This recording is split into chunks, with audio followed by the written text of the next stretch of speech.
Welcome to Spidell's California Minute. I'm your host, Catherine Sedan. This week we're covering what a taxpayer moving out of California needs to do to break ties with the state and actually become a non-resident.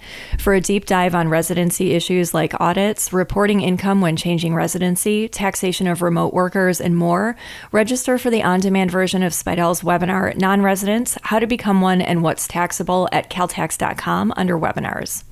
It's not easy to undo California residency, and although it's not impossible to change residency, the individual has to really relocate to the new state and sever ties with California. The tests for non-residency are facts and circumstances tests. A taxpayer who wants to become a non-resident will need to truly move and change residence and domicile, including selling the California home, leaving California employment, establishing and spending time in a residence located in a new state. This residence should be of equal size, costs, and amenities as the California home. They should establish business and social ties in the new state, discontinue business and social ties in California, track email and telephone calls to California from the other state to take care of business and personal transactions, and use registered or certified mail to mail important documents to attorneys, accountants, and others in California. The taxpayer will want to avoid doing the following: keeping the home and letting the children live there, having children in school in California, voting in California local elections, having mail sent to California, spending time visiting children or friends because every day spent in California will count against the taxpayer in a residency audit, or continuing to use California physicians, dentists, or other professionals who require the taxpayer's physical presence to transact business.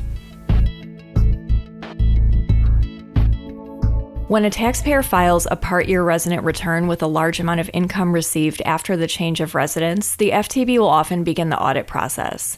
One of the first things the FTB will do, especially if the taxpayer still has property or lots of family in California, is to determine the number of days the taxpayer spent in California versus the number of days spent in the new state.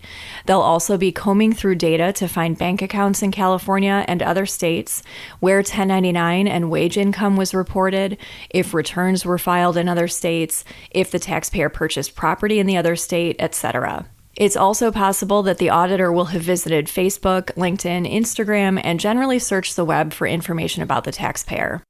When you advise your clients and prepare them for a domicile change, dig deep into their plans. Only then can you advise them as to what they need to do if they really want to change residence. Make the break as clean and visible as possible, because even if you win the inevitable residency audit, the cost to you and your clients will eat into the tax savings. Attend Spidell's federal and California tax update and be prepared for the upcoming filing season. Get registered for a live webinar or in-person seminar at caltax.com. That's all for this week. Join us next time for another episode of Spidell's California Minute.